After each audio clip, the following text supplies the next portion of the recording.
I worked as a custodian at a middle school for almost 5 years, mostly on the overnight shift. My hours ran from 10 at night until sunrise, right before the first buses rolled in. At first, I didn't mind it. The quiet was nice. No kids sprinting through hallways. No teachers griping about broken printers. Just me, my cart, and the hum of fluorescent lights. But the longer I stayed, the more I realized how different the school felt after dark. It wasn't just empty. It was dead. At night, the building seemed to breathe. The walls creaked, the pipes groaned, and every tiny sound felt amplified. A locker door popping open by itself could make your pulse jump. I learned to ignore most of it. But there was one place I never got used to: the basement. The school was old, built in the 1950s, and the basement stretched under half the building. It wasn't the polished, tiled kind of basement either.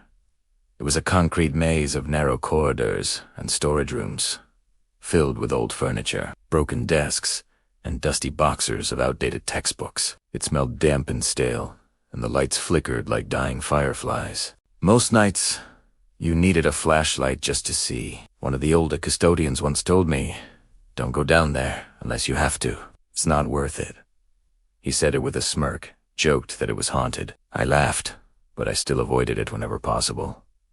Until one night, it was about 2 years into the job. I had a list of tasks taped to my cart, and one of them was to bring up a stack of folding chairs for an early morning assembly. The only place those chairs were kept was the basement. I remember standing at the top of the basement stairs, staring at the door, trying to convince myself to go. After a minute of arguing with my own nerves, I sighed, grabbed my flashlight, and went down. The metal door groaned as it opened. My boots echoed with every step. When I reached the bottom, I flipped the light switch. Only 2 fixtures buzzed to life, leaving most of the hallway drowned in darkness.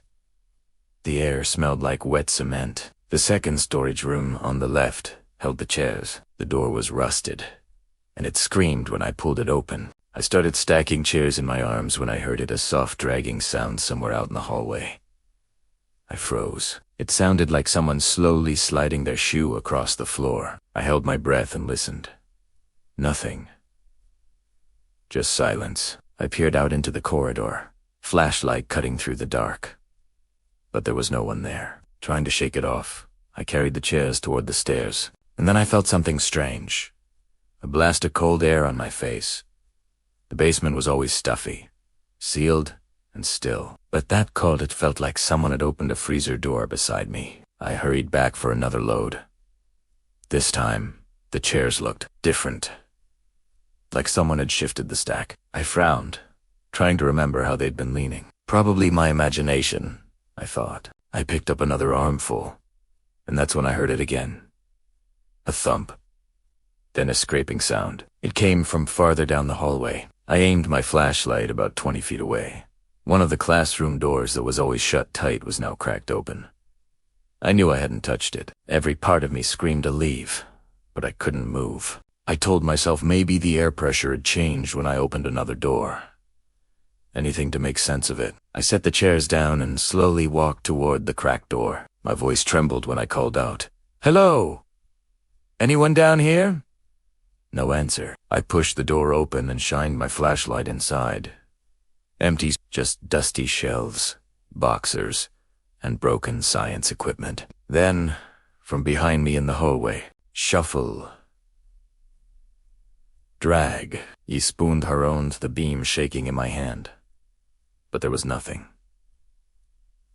Just shadows. That's when I felt it, the heavy pressure of being watched. I backed up slowly, keeping the flashlight aimed straight down the hall, and climbed the stairs 2 at a time. I locked the basement door behind me, even though I wasn't a superset 2. A week later, while mopping the floor above the basement, I heard 3 loud bangs coming from below, evenly spaced, like fists hitting the wall. Then the basement door rattled. That was the last time I ever went down there alone. Even now, when I think about those slow dragging footsteps behind me, my stomach turns. Whatever was down there, it wasn't supposed to be. Story 2. The 3rd floor. I worked as a high school custodian for 3 years. Being the new guy meant I got stuck with the overnight shifts. The building was enormous. 4 floors, 2 gyms, endless hallways. During the day, it felt alive. At night, it felt like a tomb. That Friday night, I was working alone. My partner had called in sick, so it was just me and the echo of my footsteps. I started my usual routine, emptying trash, mopping hallways, turning off lights floor by floor. By midnight, I made it to the 3rd floor. That floor always felt wrong. Most of its classrooms weren't used anymore. The air felt heavy, colder somehow. As I pushed my mop down the hall, I noticed a classroom door slightly open, about 20 feet away. I knew I'd checked every single one earlier. They were all locked. I froze. I didn't want to go near it, but curiosity won. I set my mop down and crept forward, flashlight shaking in my hand. The classroom was dark and dusty. Desks stacked against walls, boxers in corners.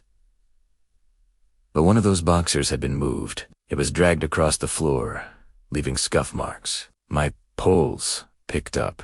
I told myself I was imagining things. I shut the door tight and went back to mopping. But when I passed that same door again, 10 minutes later, it was wide open. The box that had been near the wall was now sitting in the middle of the room.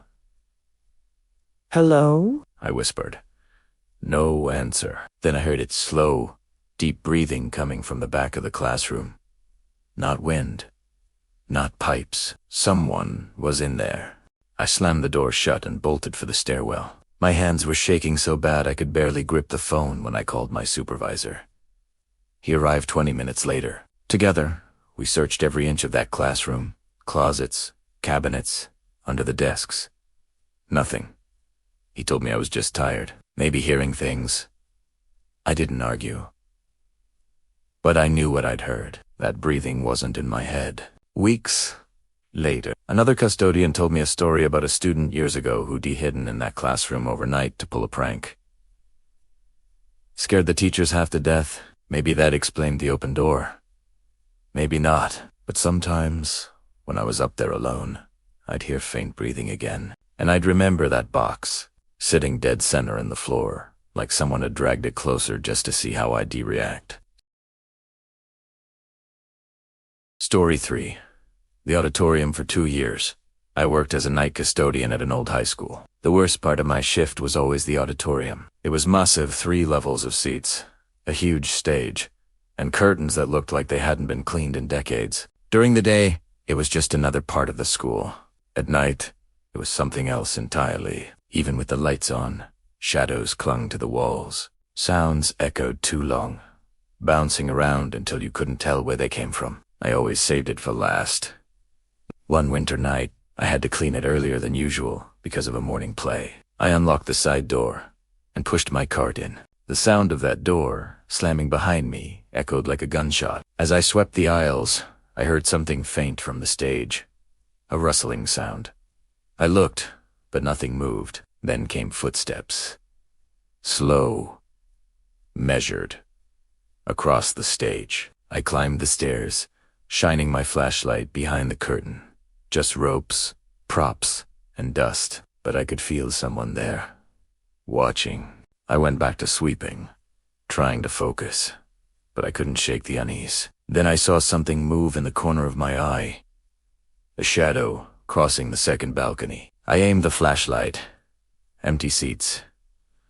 Then came the whispering. Soft, drawn out, from the balcony above. I froze. I could hear it shifting closer, then farther away. It almost sounded like my name. Primera, called it out, but my voice cracked in the empty hole. No reply. When I finally stepped back onto the stage to finish, I made the mistake of looking out toward the seats. For a split second, I saw a silhouette sitting alone in the balcony. When I blinked, it was gone.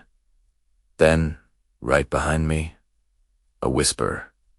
My name. He spun around, flashlight slipping in my sweaty hands.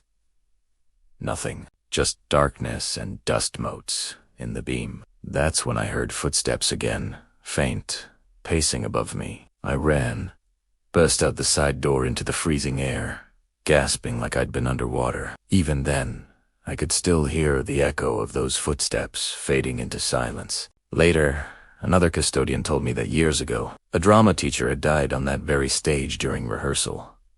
A heart attack, right in front of his students. They said sometimes, if you stayed late enough, you could still hear him walking the stage at night. I quit that job a month later, but I'll never forget the whisper of my name. Soft, patient, almost familiar. Ka.